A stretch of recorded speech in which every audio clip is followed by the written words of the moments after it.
Hello, I'm a student of Bhikkhu Candana. This is just a reminder that he is a homeless monk, depending entirely on donations to live and share the Dhamma. If you want to help support Bhante, our teacher, please consider donating to this cause. Thank you and enjoy. So the question is how to work with or how to work through undesirable conditions, circumstances that don't go according to what you would have liked to be happening around you. How would you work with that? How would you still live with the Dhamma? How would you still function with a smile on your face? How would you happily look forward towards the future while you're standing basically in a cesspool?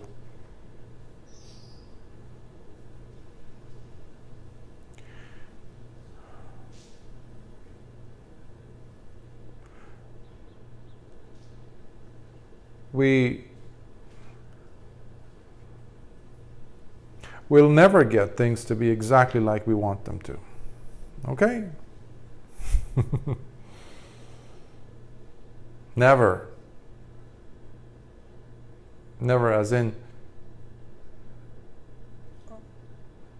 a steady way, seamlessly, in an unbroken way, things to be always manifesting, always to be working the way we would like them to, or want them to, or love them to. Sometimes, if not always, we look at that and see it as the universe conspiring against us, doing things exactly opposite to what we want. And oftentimes, with good people, what we want is actually not for the moon. We don't necessarily want things that are impossible. To want to have a neighbor, let's say, who is considerate, who abides by cordiality, rules of engagement, in a sense of where, there's just decency. They respect you, and just like you respect them. So to want that is not asking for the moon, is not asking for something incredible, unattainable, unachievable. But many times in society, people will not even find that.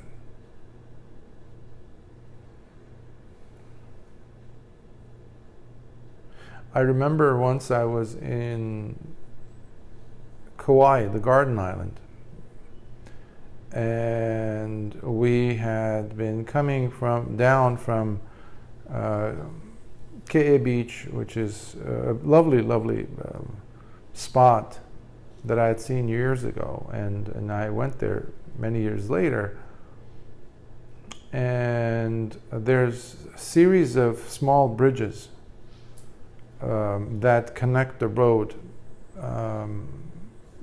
to get to it, and also to return back so that you can head back to the more populated areas of the island. And it's a small island. You can you can drive on the whole thing, I think, in less than 3 hours.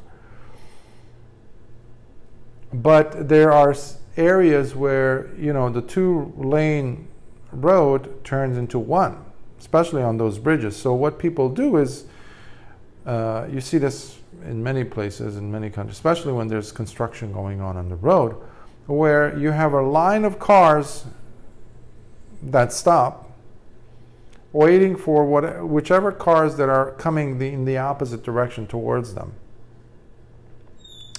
So I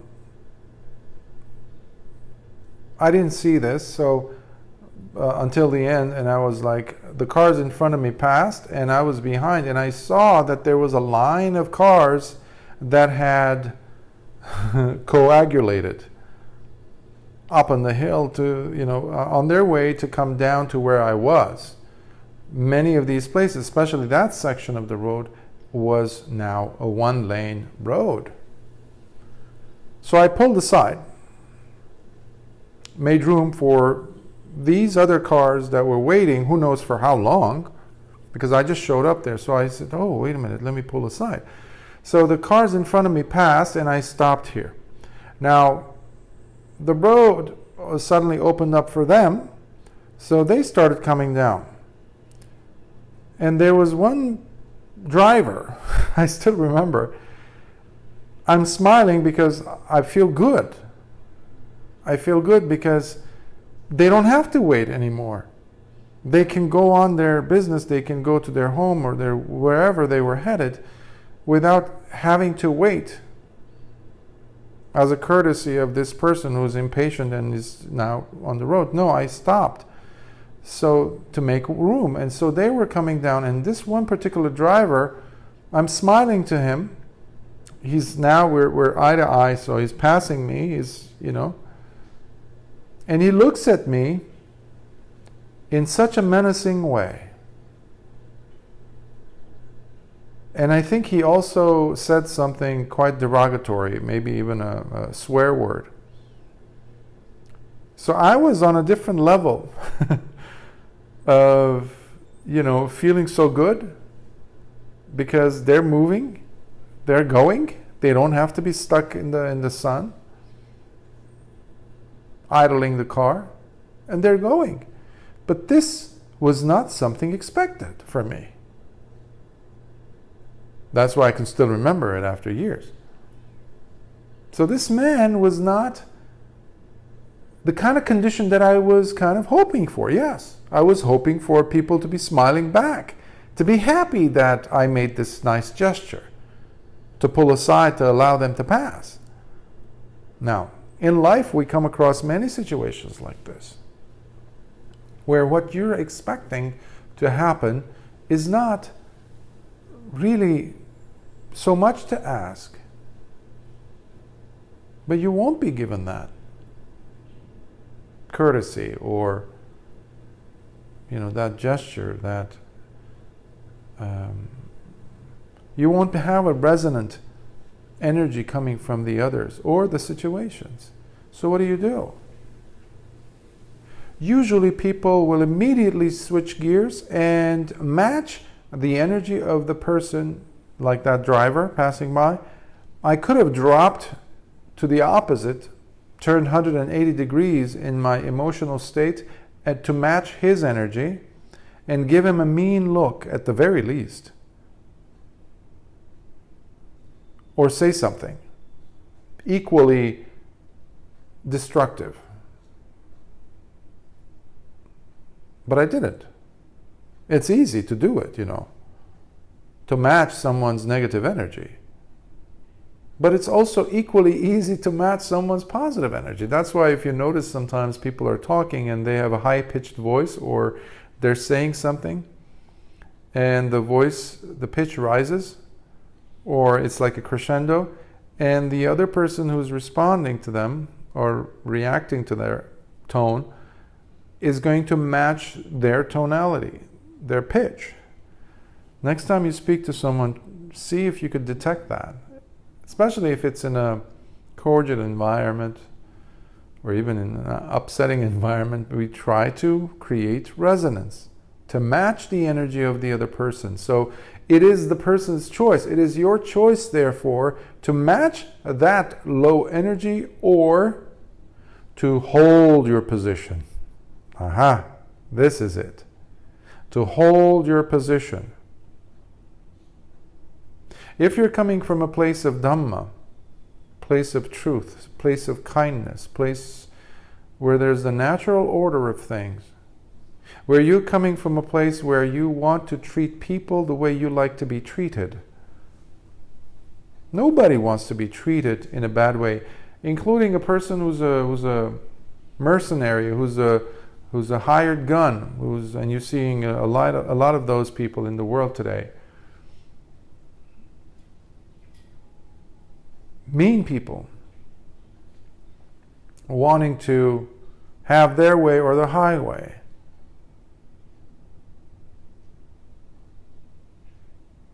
people are trying to match that kind of energy. Everywhere you look, people are ready to argue with each other. Everywhere you see people trying to debate. Nobody's trying to say, well,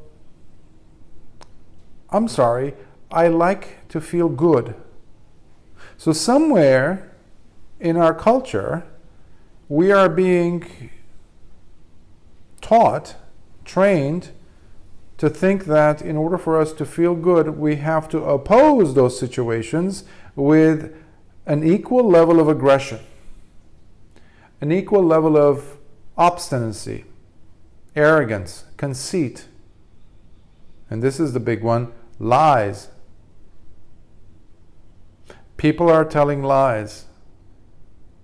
You see this in presidents, you see this in top echelons of society, the kings, the royals, you see this in prime ministers, you see this in ministers, you see this in, of course, journalists, media, you see this in religious figures.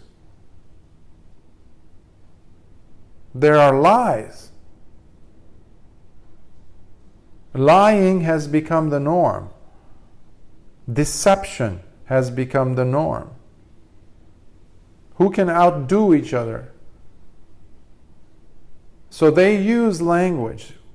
They use their thinking abilities, critical thinking even, abilities to destroy the other person with equal or even heavier weaponry, to outsmart them. But it's again coming from a darker place of resonance. You're trying to resonate to the other person.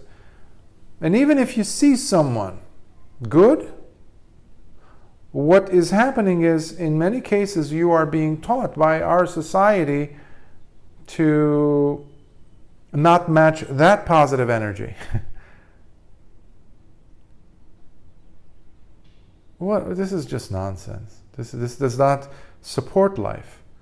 You look at a tree and there's so much communication going on between the tree and the soil.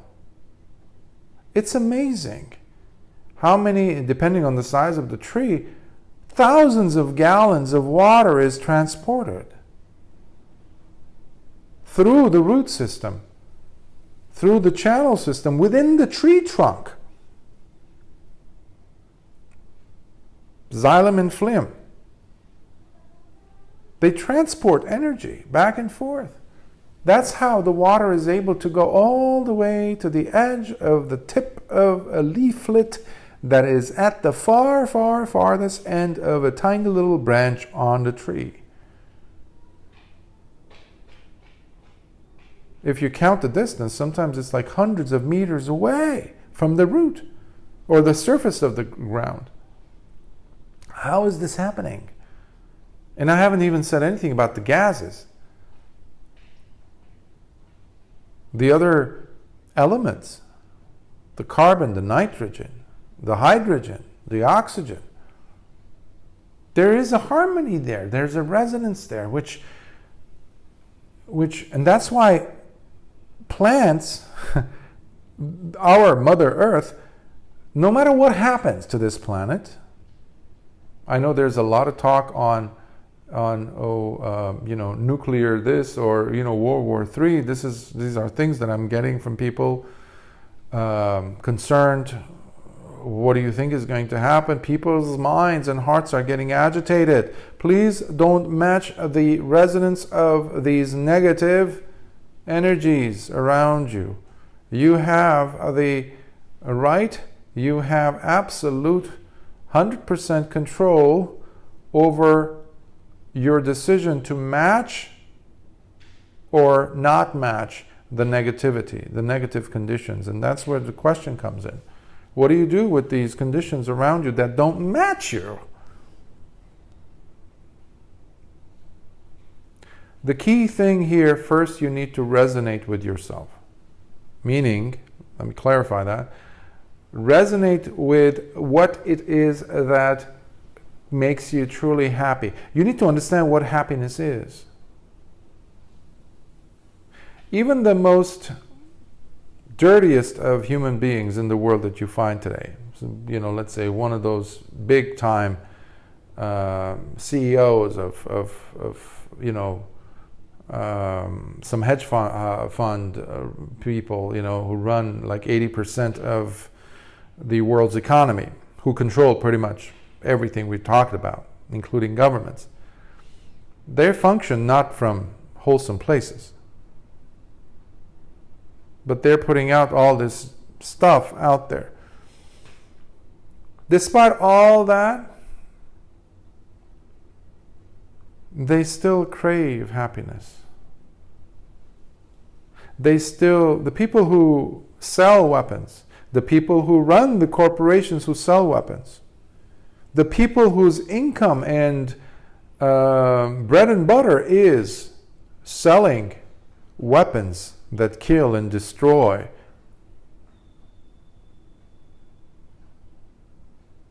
they still want to go home, hold their child, hold their loved ones, embrace them and say, "I love you." I know it's quite ironic. It's mind-bogglingly stupid, but the person has made a very clear demarcation line around him and what he considers to be situations and conditions that are important for his happiness. And in order for them to get those happy moments and experiences, they need to be doing this and be untouchable, etc., etc. But what I'm trying to say is, even such a person who pushes the button and over there an entire population is wiped out, and nobody can come and say anything to you because you're too connected. You're protected, they placed you there in that very powerful position because you're backed up by even more powerful people. That's why you are untouchable. You still have people that you love. Now, in your mind, it's of course it's love, but in reality, it's convoluted. It's psychotic. The person is a psychopath, but they still like Hitler. Loved his German shepherds, the dogs he had. He really loved them. And some have said that he loved them more than he loved people. But he genuinely believed that he loved them. So even that, you see how it blurs the lines. That's not the happiness I'm talking about. I'm talking about a happiness that you find resonance with within you that does not cause anyone harm. When you smile to someone, let's say you go to the grocery store, you're buying something, the person who's at the counter, you're going to have to pay them, the store owner or whatever, you can smile to them. You can say, "Have a lovely day," or "Thank you for being here. By the way, you have a lovely name. You have a beautiful smile. Thank you for your assistance. Thank you for bagging my items," let's say. And you give them a smile and you walk away. That does not cause anyone any harm. You created a positive ripple on the face of this emotional world that's highly, highly volatile, and it's becoming even more every day. Because people have lost their resonance with what makes them truly happy. This is why I was saying earlier, people have lost their compass, their North Star. In order for me to be happy, I have to crush you. I have to take away from you the conditions, because people have been told that there's this scarcity, as if I smile to you, I'm losing something. If I'm being nice to you and kind to you, genuinely loving towards you, in my gesture. I might never see you again. But in this interaction, this moment in time, I am genuinely being present for you, and I'm looking at your outfit and I'm seeing, wow, that's a lovely blouse you have, and walking away. I don't have any ulterior motives in saying it, because my eyes caught something and I realized, wow, something about you.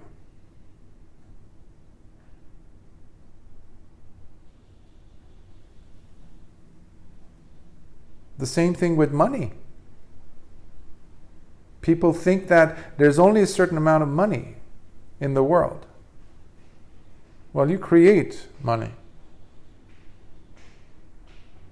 There's always this idea of scarcity that people want to create, in a sense, so that they can raise the prices of something. I might have said this previously, but back in the 90s, I used to work in New York City. As I think I've said this in several occasions, where I used to be in the jewelry industry. I was a designer, but I used to work for this company. It was a very big, well-known company in the world, connected to the major diamond dealer in the world, out of London. If I say the name, everyone knows. Back in those days, though, only people in the industry knew. So, because of my position, and I was sitting down with CEOs and things like that, and individuals, and one time they had just come from Russia, from a very important, and Russia had just, the collapse in the 90s, and Boris Yeltsin and all that. So the Russian economy was in shambles, and it was a terrible sight to see that and the people were suffering. But what these heads of the different parts of the jewelry, diamond specifically industry, had done from different parts of the world, South Africa, the UK, Antwerp, New York, and other places, had all gone and met with the powers that be, who controlled the resources or the inventory of diamonds in Russia. I was totally naive. I didn't know much. I was just interested in the design part. So they're sitting there and they're telling me this is after they had returned and reached an agreement with these individuals in Russia. I didn't know this, because again, diamonds were not my forte. Mine was design. And I was told by these individuals who sat across big tables in Russia that they had convinced them to keep those vaults closed, so they would not release those diamonds into the market. Because had they done that, the 1 carat diamond that would be costing a couple that would go and buy their wedding ring, let's say, 6,000, let's say 3,000, 6,000, 10,000, depending on the quality of the diamond. That carat price, it goes by weight in case of diamonds and precious stones. It would drop down to $150. So they made them a deal, and it was in the hundreds of millions of dollars per year, by the way. Don't do anything, but please close the vaults so you don't release them. Now you have the same thing with fossil fuels. Now you have the same thing with gold. And that's how you pretty much run economies these days. You make the people believe that this item is now scarce, and all of a sudden the price goes up. A few years ago, let's not forget, the sanitizing liquids, alcohol, the actual 100% or whatever, 90% alcohol that people use for, swabs and for to address infections. They were off the shelves. All of a sudden, people were charging something that would be in America 99 cents for like almost a gallon or something close to that. All of a sudden, people were charging $20. Same thing with masks. This flimsy thing.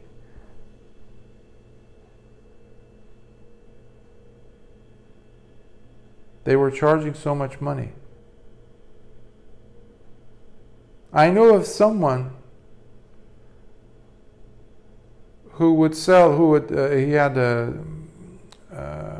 water place where people would go and fill up their bottles with drinking water.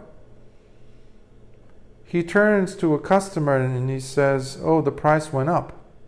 And the customer asked, "What do you mean price went up? Yesterday it was this, I don't know, like for 5 gallon, maybe $2, $3 water." The man said it went up double. What happened? Well, because there's this, and he's not paying anybody. He just wants to make money. So the evil comes in not from outside, it comes from the heart of the person. Meaning the greed and lust. This does not bring happiness. It gives you the illusion. Because you have outsmarted someone. But there's no justice there. There's no truth there. There is no true happiness there. You're manipulating your mind. You're manipulating yourself. You cannot be in resonance with yourself, basically. That's what I'm trying to say here with these examples. Real life examples that I was privy to. I actually saw these things. I witnessed them myself. This is not like second-hand or third-hand, story that I'm passing on. These are things I've witnessed. I was there. And I am here. I see this still going on. So when the conditions are not according to what you would like, you have a choice. Either you go ahead and match the negative generator of these unwholesome or undesirable situations, meaning turn mean towards that mean driver that I was giving the example of, to equally match his energy, which is what people do. That's an example of road rage. You're seeing this more and more in many countries in the world. Countries that didn't have, or cities, major cities in the world that didn't have this problem. Or at least it was kind of sedated or in the hush-hush. But now it's coming out. People are losing their patience. And in many ways one can understand as to why, because we have been pushed to an extreme. It's like bottleneck. But people don't seem to have the right tools to address this, what to do, how to do, except for blow up in the face of this person who's being mean to me. What I'm trying to say is, there's a second option. No matter what the other person is doing, saying, behaving like, what they stand for, despite all that, you have the authority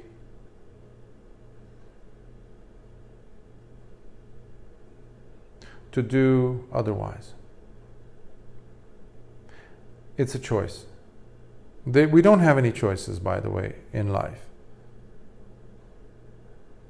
You go to a store and they sell 2 types of toothpaste, let's say. Well, it's my choice. I can choose between these 2. Well, that's not a choice. Because it depends on the choice of the store owner who bought only these 2 types of toothpaste. Maybe they're owned by the same company. Chances are they are. But what if your choice, your true preference was something that they don't have? Well, what is your choice then, really? You're forced to take this. You're not choosing it anymore, in essence. But when something that is undesirable is happening to you, you do your best to maintain harmony, peace, at least within yourself. At least to create a space where you're no longer being invaded. You're basically protecting yourself. Because part of you is going to get hurt. Let's face it, part of you emotionally, it's going to be hurtful when someone that you're smiling to turns to you and says, "What are you looking at?" Or gestures in a very crass and very hurtful way, or says a curse word, or yells at you. Naturally, we always are looking for resonance. Matching frequency, matching energy, basically, resonance. You were starting from a higher ground, higher emotional state. And suddenly the person threw something at you that was totally unexpected. Naturally, the tendency is that you drop from that level that you were at. So what I'm saying is you need to protect yourself. That despite the response or reaction I might get from others, I'm going to maintain it at least at a high level. Higher at the very least than their energy that they're exuding, that they're shooting in my direction now. So it has happened to me several times where I would say, like when somebody would come and let's say bringing food at a restaurant or something, or at a coffee shop, they would say, "Would you like something else?" I would always say, "Just your happiness." Many times, the person looked at me in a funny way, like very suspiciously, or even a demeaning way, like, "What?" They would say that. "What?" That could bring your energy down very quickly. Because when you say something, you are also reaching out of your comfort zone. Every time you say a word, you're coming out of your comfort zone, basically. If you're being truthful. That's why so many people today are manicuring their words, are faking their expressions, are not being truthful with what they really want to say. Why? Because they know that if they say it, they have to camouflage it in such a way that however it may land, they're still safe. So people are looking for safety, but in the wrong places. But if I start from an untrue, fake, artificial place, well, there's a natural law to this. The resonance of something artificial is going to be non-artificial, meaning it will be artificial as well. That's why a truthful person is truly a dangerous phenomenon amongst all these fake people, entities around us. So you see, there's so many levels to this, but it is your responsibility to choose how you are manifesting your thoughts, manifesting your words, meaning releasing them to the world, even if it's something small, a gesture, a harmless gesture. Be ready for it not to be taken as just that. People will misinterpret because their window shade or their windshield is all covered up. That man did not see what I had done. He was already fuming. he had been probably waiting there on top of the hill for a long time, because people would be coming from the low ground, wherever the road was. Other cars were just like, didn't care that others were waiting for their turn to take this one lane road. So they just kept on going up, and now the people on top of the hill, they were stuck until the road was clear of these oncoming traffic in their direction. So when I stopped, pulled over, allowed these guys now to finally come down, his anger was still raging.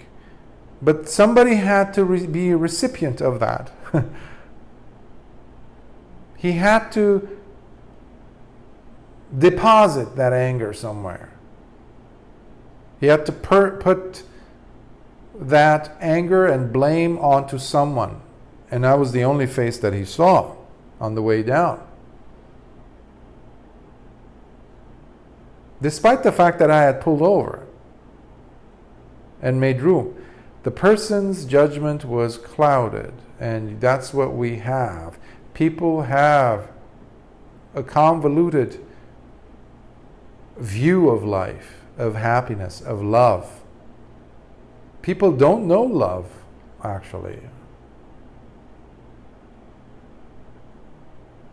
As a couples therapist years ago, I would sometimes tell couples, when I would ask them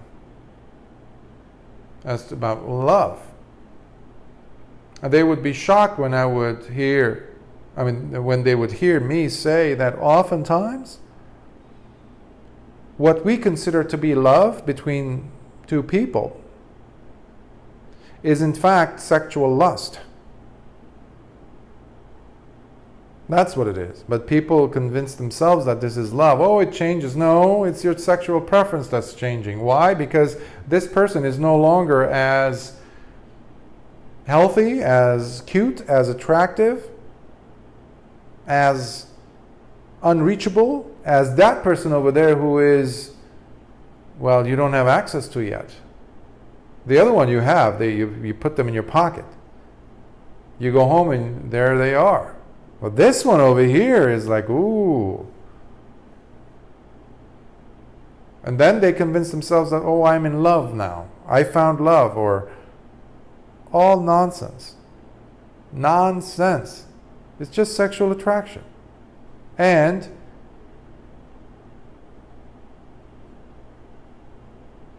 it being a risky endeavor. Because you definitely would not want that to happen to you. Someone doing that behind your back to you. Or your loved one doing that. But you don't want to think about that. No. But now you have the opportunity to do it. Aha! So that becomes also a source of intrigue, convoluted, messed up way of looking at happiness. And that's why when they're caught, the first thing they say, oh, I'm so sorry, that's not what you think. Well, why? If it was really a source of happiness and joy, if it was really truthful, if it was really something good, why would you need to apologize for it? Apologize for what? For being caught? Same thing for lying. But if you get away with it, that's what you see with politicians. That's what you see with anyone in a powerful position who has lost resonance with themselves and what makes them happy. Therefore, essentially, you require very little to be happy. And for that, the conditions outside of you, irrespective of the conditions outside of you, you can still find happiness. Because I looked at, after that driver went past, I looked at the other drivers. Some of them were smiling. I could see appreciation in their eyes. And I looked up and I saw blue sky. I looked around and I saw beautiful green palm trees and others, vegetation. And I was like, wow, look at, I smelled the air, the breeze. So many things to be grateful for, so many things to be happy about. This is where your choice comes in. Because you still have that choice to go back and think about, oh, that terrible man. What an ingrate. What a terrible, terrible specimen of a human being. That's also a choice. Remember the thing I keep mentioning about finding your own resonance with yourself, with your feeling of happiness. That is not dependent on the outside conditions, ultimately. But you need to do some work.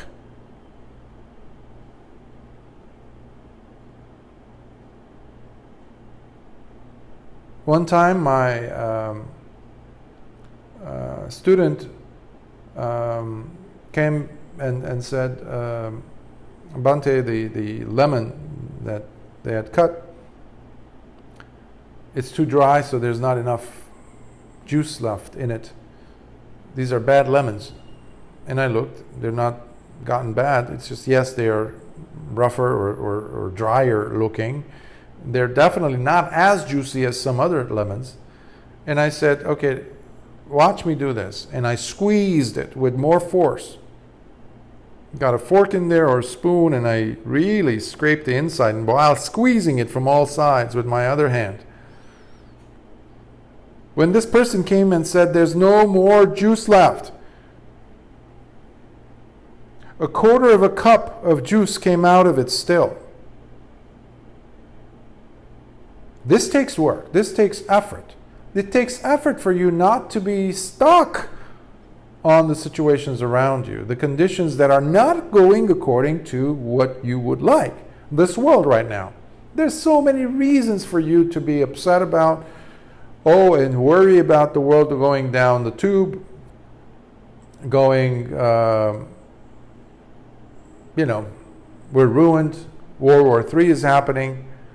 Okay, relax, breathe. Take a walk outside. Just look outside your window. If you can't see any trees, go outside of your house that you've now become accustomed to, imprisoning yourself to, and that's what these last 4 years have done to people. They've normalized people in their thinking that it is okay to be stuck in your house. Basically creating this distrust in anything that is natural. If you're standing outside in nature, something's bad gonna happen. People started doubting the air, the sun, completely nullifying the billions of years of evolution. All those people who came before us, whose genes, whose DNA runs through us, and their level of protection, natural immunity, all these things that they gave us, our ancestors, we just nullified it. We just made them into nothing. So now what we have, in addition to anger, resentment, frustration, and distrust, we have distrust towards ourselves and our capacity to be happy without the outside conditions being perfect the way we want them to.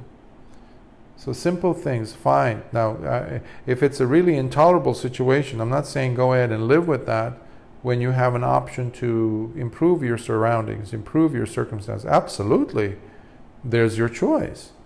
No one says go ahead and despite your ability to go to a better place where you will function better and you will have a better, more ease of mind and ease of heart and more joy in your life versus neighbors who are disrespectful or don't let you, keep interrupting what you're doing, your work, or can't let you sleep at night. Of course, go ahead and find a better surrounding. If you're at a job, at a workplace where people are functioning at a lower resonance than you, and you're always fighting with yourself to be there, fighting with the, and you have the option of finding someone else, some other place to go and work with less money even, but you can, it's manageable. Go do it. What it matters to you most should be your happiness. And your happiness, genuine joy, happiness, is not independent from virtue. True, genuine happiness has everything to do with virtue. Basically, what I'm saying is, your happiness should not come at the cost of someone else's happiness. That's what I'm saying. Unfortunately, world politics or justice seems to be represented as such in the world today. It's almost inconceivable for both parties to be coming out as wrong. This didactic or this dualistic way of thinking that if you are wrong, then I must be the one who's right. No, not necessarily. So we have this simplistic view of life, and that comes from lowering the IQ level, the intellectual, and especially the emotional quotient, the EQ, the ability to think both with the right and left hemispheres of your brain. Intuition, basically. Intuitively, compassionately, intellectually sound, cognitively sound, using common sense, which is another thing. It's very passé nowadays. People don't use common sense. You can have, or you must, in fact, reintroduce that at least in your life. That's why you need to move aside, move away from what they are pushing in our direction. Read books that help you enhance and build these bridges that will take you to a better resonance with yourself and understand where your happiness truly lies, not outside, but with you, irrespective of what's outside. When you wake up, say thank you. Not to someone outside of you. You can say thank you to yourself. Your cells have been working overtime non-stop since you were born. Your heart has been beating since you were born. In fact, before you were born. When was the last time you said, thank you for beating? Thank you for not stopping. Despite the greatest joys and the worst of horrors I've endured, you haven't stopped. You pushed me along. You were there. When was the last time you looked at your eyes and said, thank you? Thank you. Professor Emoto, back in the 80s and 90s, he started, and then in the 2000s he really came into the spotlight because of that documentary, What the Bleep Do We Know? That was the title of the movie, and that's when he just really, people knew about his work. He, at extreme temperatures, he and his lab technicians froze water crystals, and they looked at them. Finally, they were able to figure out how to take a photograph of, with the help of a microscope and things, the water crystals. After they, and this was by accident, I think, after they had written labels and placed them on the cups full of water, 2 or 3 cups usually, one would have I love you on it, another one would have I hate you, another one would have you're disgusting. Others would, he did once where he had 3 cups of water for one without labels, and he would come and say thank you and appreciate it.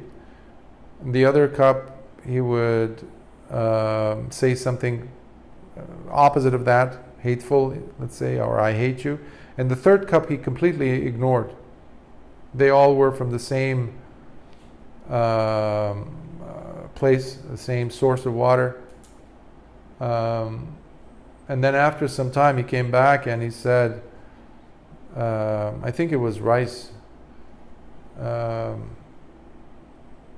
And he came back, and you saw that the first cup that was filled with the rice that he was saying, I love you or I thank you, it was fermenting, and it had a very nice fragrance to it. And the bacteria, basically, there were healthy bacteria there working. The second one was kind of darker, and there was no, fermentation as such to speak of. And the third one had gone like a dead zone. It's like a cemetery, the one that was ignored. So what I'm trying to say is, you're so, our bodies, our majority of it is water. And the water itself retains, it has memory. It has memory. That's why it's deplorable what they're doing in bigger cities, metropolitan cities, where the water gets to be moved from this tube, that tube, a lot of right angles, pipes, this, that, and then sometimes it has to go through filtration system, so it's not flowing naturally. It doesn't get oxygenated in the process. In the process, it actually is taking in a lot of the gunk and a lot of the energy, and whatever we're putting into it with our thinking, this is not pseudoscience. This is fact. This is a fact. People have been proving this again and again. There's a beautiful song I used to listen to back in the day from Sting. It's called Fragile. He even used that song. That song was playing while there was, and directed to this one cup of water. And there were other places he was using hard rock and other, like jazz even. And they took samples of these waters, froze them, and then it's totally abnormal shape. You can't see a crystal forming. It's like a blob. Deformed shapes coming out of the water molecules that were exposed to the torture of listening to hard rock or some type of heavy duty jazz. Versus that song. You see these beautiful dimensions coming out of those water molecules that were exposed to the song Fragile. And of course, you listen, they had Mozart, Beethoven, and other classical pieces of music, and you see even more of a dimension, beautiful three-dimensionality to the crystal. We have to take responsibility for the thoughts we have. We have to take, especially the feelings we have. So please protect yourself, irrespective of your conditions around you. Okay? And always choose the one that brings you more joy and happiness. Always choose, again, irrespective of who, what, and where, whatever is happening around you. And protect yourself by not being exposed to the news. And if it's going to be news, better be news that is hopeful, that is good, something wonderful, even if it's something minuscule. So, yes.